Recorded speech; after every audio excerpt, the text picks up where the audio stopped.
नमस्कार दोस्तों, मैं विशु सर स्वागत करता हूं आपके अपने YouTube channel ABC classes by Vishu sir. जी हां दोस्तों, आज जो मैं वीडियो लेकर आया हूं वो है बिहार सेट बीएड एग्ज़ाम 2020 के लॉजिकल एवं एनालिटिकल रीजनिंग का।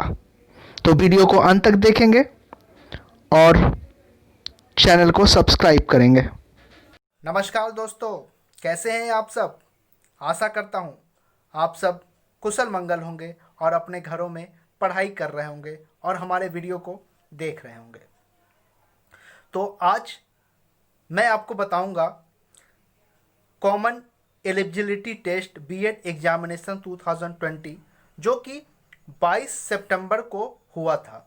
ये बिहार बीएड एग्जामिनेशन 2020 का पेपर है।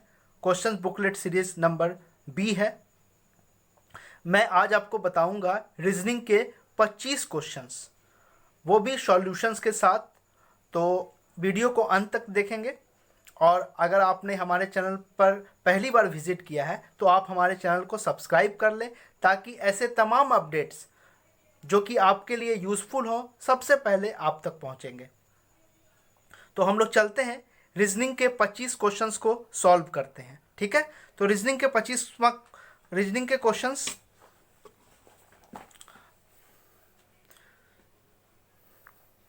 ये हैं। रीजनिंग के क्वेश्चंस, तो रीजनिंग का क्वेश्चंस जो था वो सेक्शन 3 में था, खंड 3 जिसे कहते हैं। और ये रीजनिंग थे लॉजिकल एंड एनालिटिकल रीजनिंग, यानी हिंदी में तार्किक एवं विश्लेषणात्मक चिंतन। हिंदी बहुत ही डिफिकल्ट होता है बोलने में। ठीक है, तो हम लोग चलते हैं इसके 31वें नंबर क्वेश्चन। 31 नंबर क्वेश्चन से स्टार्ट है। ठीक है, और ये है सेट नंबर बी। तो हम लोग चलते हैं 31वें नंबर क्वेश्चन की तरफ। कह रहा है 31वें नंबर क्वेश्चन कह रहा है, नीचे प्रत्येक प्रश्न में ए और बी दो कथन दिए गए हैं। ये कथन या तो स्वतंत्र कारण हो सकते हैं या स्वतंत्र कारणों या सामान्य कारण के परिणाम हो सकते हैं। दोनों कथनों का अध्ययन कीजिए और सही विकल्प का चयन कीजिए। तो हम लोग 31 नंबर क्वेश्चन को पढ़ रहे हैं। ठीक है, इसमें क्या दिया गया है, 31 नंबर ए और बी दो कथन दिया गया है। इसमें देखना है कि कौन कथन परिणाम है। ठीक है, पहले का दूसरे का। तो हम लोग चलते हैं, ए नंबर पढ़ते हैं। पिछले कुछ दिनों के दौरान फलों की कीमतों में भारी गिरावट आई है। दूसरा कथन बी कह रहा है, पिछले कुछ दिनों के दौरान खाद्यान्न की कीमतों में काफ़ी वृद्धि हुई है। यानी कहने का मतलब है कि ऑप्शन नंबर सी कह रहा है कथन ए और बी दोनों स्वतंत्र कारणों के प्रभाव हैं। यानी कहने का मतलब ये है कि पिछले कुछ दिनों के दौरान फलों की कीमतों में भारी गिरावट आई है। फलों की कीमतों में गिरावट आई है और खाद्यान्न की कीमतों में काफ़ी वृद्धि हुई है। तो ये दोनों स्वतंत्र कारण के प्रभाव हैं। तो ऑप्शन नंबर क्या हो जाएगा, ऑप्शन नंबर सी हो जाएगा। ठीक है, ऑप्शन नंबर सी, ए और बी। ठीक है, आप अपने आंसर का मिलान कर लेंगे मेरे आंसर से। ठीक है, एकदम 100% सटीक आंसर है। 32 नंबर क्वेश्चन कह रहा है, ठीक है, 32 नंबर क्वेश्चन कह रहा है कि P D J comma U E E Y G A comma next क्या होगा, डी एन पी। तो इसका सही आंसर हो जाएगा बी जे एक्स। बहुत ईजी क्वेश्चन है। ठीक है, उसके बाद फिर कह रहा है के एल जेड कोमा अगला क्या होगा, Q P X comma T R W comma W T V. तो इसका आंसर हो जाएगा एन एन वाई। ठीक है, आगे 34 नंबर क्वेश्चन की तरफ। 34 नंबर क्वेश्चन कह रहा है जेड ए भी ई आर आई। तो अगला क्या होगा, अगला हो जाएगा एन एम। ठीक है, आगे 35 नंबर क्वेश्चन कह रहा है कि what E T C I M M I E T C C T M I E. तो इसका आंसर हो जाएगा सी आई एम टी ई आई। ठीक है, आगे 36 नंबर क्वेश्चंस की तरफ। 36 नंबर क्वेश्चंस क्या है, 36 नंबर क्वेश्चंस हमारा है सिटिंग अरेंजमेंट का क्वेश्चन है। सिटिंग अरेंजमेंट का क्वेश्चन है, तो हम लोग सिटिंग अरेंजमेंट के क्वेश्चंस को बनाते हैं। ठीक है, क्वेश्चन कह रहा है कि 6 व्यक्ति एक खेल खेलते हुए एक वृत्त के में केंद्र की ओर मुंह करके बैठे हुए हैं। तो एक क्या बना लिए, एक हम लोग वृत्त बना लिए। 6 लोग हैं, 6 लोगों के दोनों सब क्या हैं, सब सेंटर की ओर हैं। ठीक है, चीज़ें बहुत ही आसान है, सब सेंटर की ओर है। कह रहा है कि विजय सुधीर की बाईं ओर था। ठीक है, अमर, पहले हम लोग सर्टन चीज़ ढूंढते हैं। अमर सौरभ और राकेश के मध्य था। नीरज अमर की बाईं ओर दूसरा है, तो नीरज को बना लेते हैं। नीरज जो है अमर की बाईं ओर दूसरा है, तो अमर की बाईं ओर दूसरा है। ठीक है, अब कह रहा है अमर जो है सौरभ और राकेश के मध्य बैठा हुआ है, यानी यहाँ राकेश कर देते हैं और अमर जो है सौरभ और राकेश के बीच बैठा हुआ, तो यहाँ सौरभ हो जाएगा। सौरभ, इधर सौरभ हो जाएगा और इधर राकेश हो जाएगा। ठीक है, अब कह रहा है कि सुधीर की बाईं ओर था, यानी विजय जो है सुधीर की बाईं ओर था, यानी सुधीर की बाईं ओर क्या होगा, सुधीर की बाईं ओर विजय हो जाएगा। ये बन गया हमारा, मात्र 1 मिनट में बन गया। ठीक है, अब हम लोग क्वेश्चंस को सॉल्व करते हैं। विजय के दाहिनी ओर दूसरे स्थान पर कौन बैठा हुआ है, तो विजय के दाहिनी ओर दूसरे स्थान पर नीरज बैठा हुआ है, तो और ए नंबर आंसर हो जाएगा। फिर क्या कह रहा है, नीरज और विजय के मध्य कौन बैठा हुआ है, नीरज और विजय के मध्य सुधीर बैठा हुआ है, सी। ठीक है, अमर के दाहिने और दूसरा कौन है, अमर के दाहिनी और दूसरा कौन बैठा हुआ है, अमर कहाँ है, अमर के दाहिने और दूसरा कौन बैठा हुआ है, विजय बैठा हुआ है, बी। ठीक है, अगला क्वेश्चन से कह रहा है कि विजय और अमर के मध्य कौन बैठा हुआ है, विजय और अमर के मध्य कौन बैठा हुआ है, तो विजय और अमर के बीच राकेश और सौरभ बैठा हुआ है। मतलब राकेश या तो सौरभ, तो या तो राकेश या तो सौरभ। ये थे हमारे क्वेश्चंस के आंसर। अब हम लोग चलते हैं अगले क्वेश्चंस की तरफ। एकदम 100% सटीक आंसर दे रहा हूँ। ठीक है, अगर आपको अच्छा लग रहा है तो आप हमारे चैनल को लाइक करें, कमेंट करें और बताएं कि आपको कैसा लग रहा है। 40 नंबर क्वेश्चन कह रहा है कि 5 या इससे अधिक उम्र के बच्चों को स्कूल में भेजना वांछनीय है।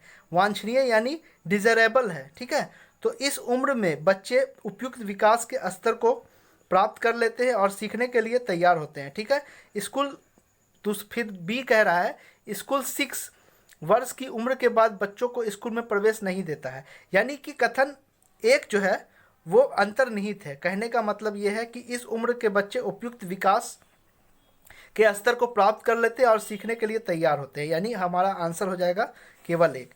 ऐसा नहीं है कि 6 वर्ष के बाद बच्चे स्कूल में प्रवेश करते हैं। ठीक है, आगे हम लोग 41वें नंबर क्वेश्चन की तरफ चल रहे हैं। 41वां नंबर क्वेश्चन कह रहा है कि ट्रेन कंपार्टमेंट में क्या है, चेतावनी दिया गया है कि ट्रेन रोकने के लिए चेन खींचे, अनुचित उपयोग के लिए 500 रुपये दंड देना पड़ेगा, यानी अनुचित उपयोग के लिए। तो कह रहा है कि कुछ व्यक्ति अलार्म चेन का अनुचित प्रयोग करते हैं, कुछ विशेष अवसरों पर व्यक्ति चलती हुई ट्रेन को रोकना चाहते हैं, यानी इसका आंसर ना तो ए होगा और ना ही बी होगा। ठीक है,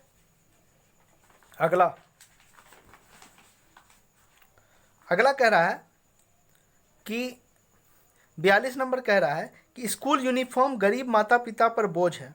ठीक है, ये कथन दिया गया है, तो इस पर क्या कार्रवाई हो सकता है। ठीक है, तो स्कूल यूनिफॉर्म गरीब माता पिता पर बोझ है, यानी गरीब अभिभावकों को स्कूल यूनिफॉर्म खरीदना बंद कर देना चाहिए।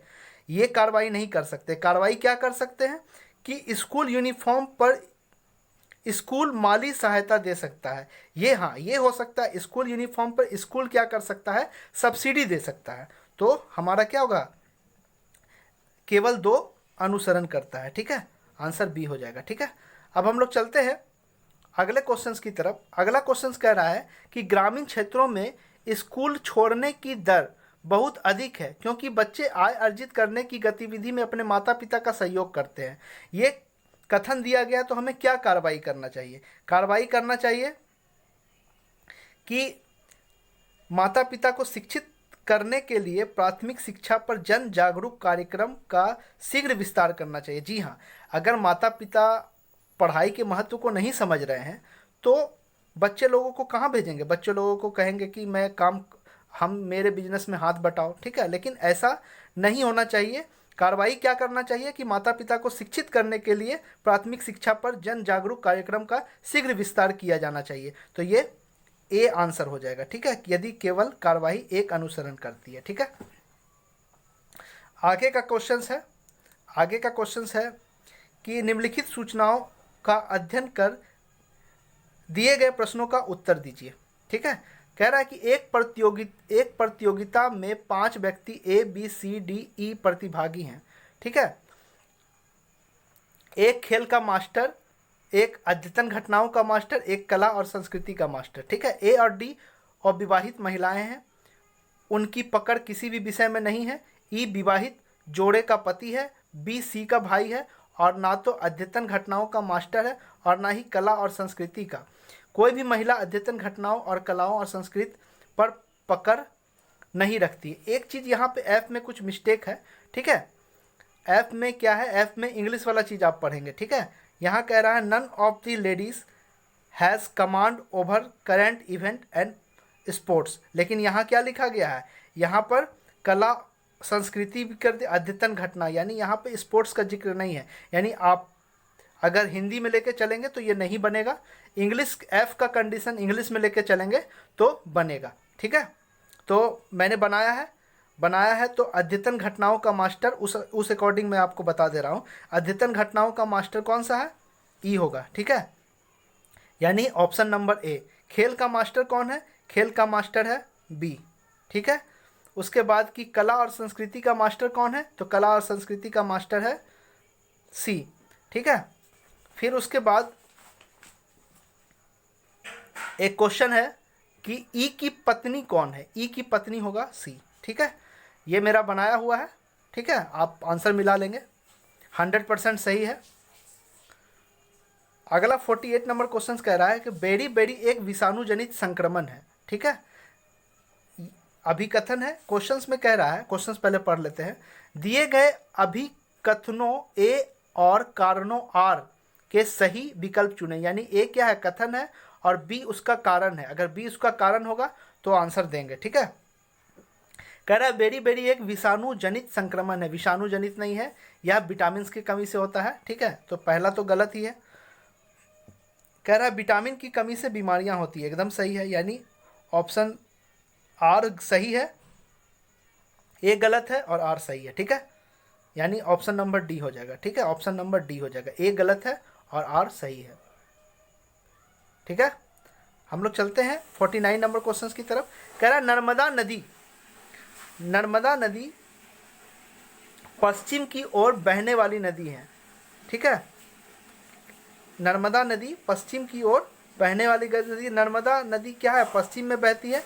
नर्मदा नदी बंगाल की खाड़ी में गिरती है, बंगाल की खाड़ी तो पूरब साइड है, तो नर्मदा नदी यदि पश्चिम में बहती है तो पूरब में तो गिरने का सवाल ही नहीं, यानी ए सही है और आर गलत है, यानी ऑप्शन नंबर सी हो जाएगा, ठीक है। आगे चलते हैं, आगे 50 नंबर क्वेश्चन की तरफ।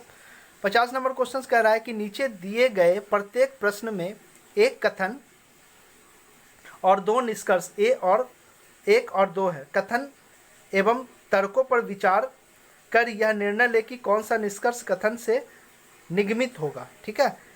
कथन क्या कह रहा है, बीमार लोग को दवा की जरूरत होती है। बीमार लोग को, ये क्या है, बीमार लोग को दवा की जरूरत होती है, यानी जो बीमार होगा उसे दवा की जरूरत होगी। स्वस्थ लोगों को दवा की जरूरत नहीं होती है, जो स्वस्थ होते हैं उसको दवा की जरूरत नहीं होती है, ठीक है। लोग अपने घर पे दवा रखते हैं, लोग अपने घर पे दवा रखते हैं, ऐसा कोई ज़रूरी नहीं है, लोग नहीं भी रखते हैं, यानी यहाँ पे हो जाएगा केवल एक निष्कर्ष, स्वस्थ लोगों को दवा की जरूरत नहीं होती है, ठीक है, यदि केवल एक निष्कर्ष सही हो जाएगा, ठीक है।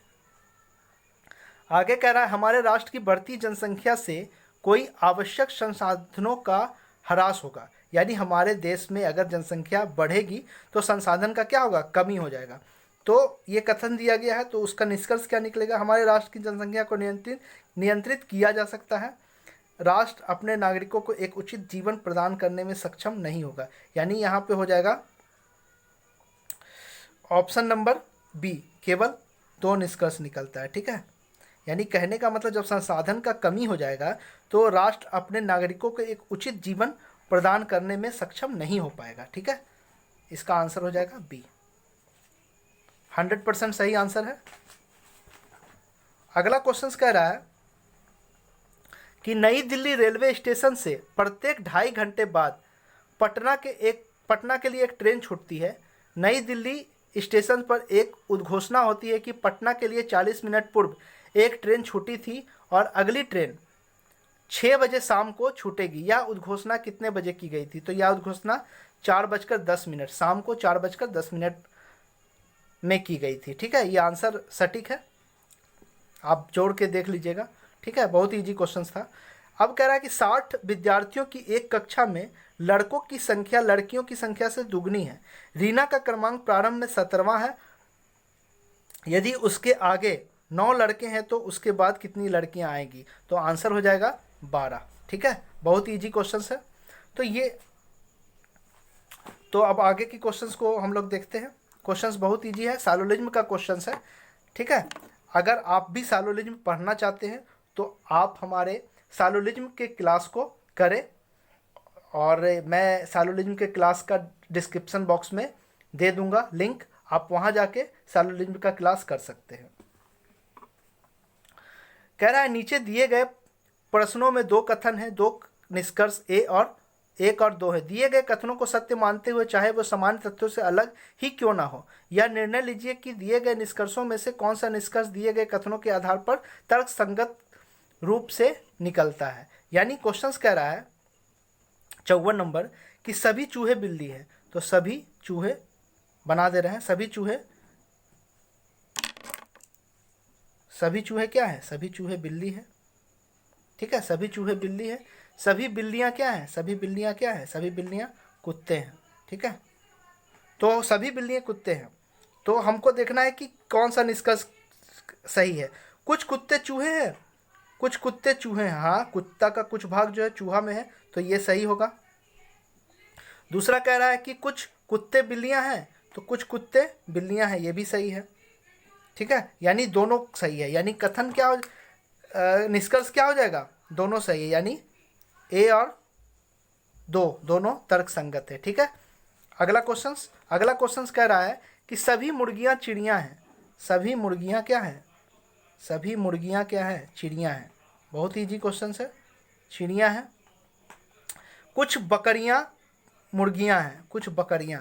ठीक है, कुछ बकरियां क्या हैं? मुर्गियां हैं। तो अब देखना है निष्कर्ष क्या कह रहा है। निष्कर्ष कह रहा है कुछ बकरियां चिड़ियां हैं, कुछ बकरियां क्या है? वो चिड़ियां है, तो ये सही हो गया। दूसरा कह रहा है कि सभी मुर्गियां चिड़ियां हैं। सभी मुर्गियां क्या हैं? चिड़ियां हैं। सभी मुर्गियां चिड़ियां हैं, सभी मुर्गियां चिड़ियां हैं, तो सभी मुर्गियां क्या हैं? चिड़ियां हैं, ये भी सही है, यानी दोनों सही हो जाएगा। ठीक है, यानी यदि 1 और 2 दोनों तर्क संगत है। ठीक है, तो ये थे हमारे 25 क्वेश्चंस रीजनिंग के। अगर आपको हमारा ये चैनल अच्छा लग रहा है तो आप हमारे चैनल को सब्सक्राइब कर लेंगे। तब तक के लिए टिल देन गुड बाय, जय हिंद, जय भारत।